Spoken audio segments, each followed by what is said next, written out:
সব আল্লাহ পাকের কুদরত। আল্লাহকে দেখা যায় না, কিন্তু আল্লাহর কুদরত দেখা যায়। এগুলো দেখে আল্লাহকে চিনতে হয়।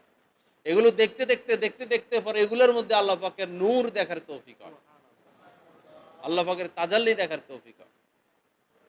আস্তে, আস্তে আরো কুদরতের রাস্তা খুলবে। পর্দা খুলতে থাকবে। এখন তো পর্দা মানুষ আর আল্লাহর মাঝে। প্রেম যখন আরো বাড়বে, মহব্বত যখন আরো বাড়বে, তখন আস্তে, আস্তে পর্দাও খুলবে। তখন মুশাহাদা নসিব হবে।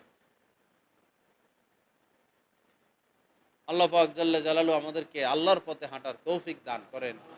গুনাহমুক্ত জিন্দেগি নসিব করেন। এটার রাস্তা হলো আল্লাহ ওয়ালাদের সাথে উঠা বসা, আর কোনো পেরেশানি নাই, সহজ। গুনাহ থেকে বাঁচা কঠিন না, কঠিন হবে একা একা চললে, সহজ হবে আল্লাহ ওয়ালাদের সাথে উঠা বসা, দেখা সাক্ষাৎ, মহব্বত। যত বেশি আল্লাহ ওয়ালাদের সাথে উঠা বসা করা যাবে, তত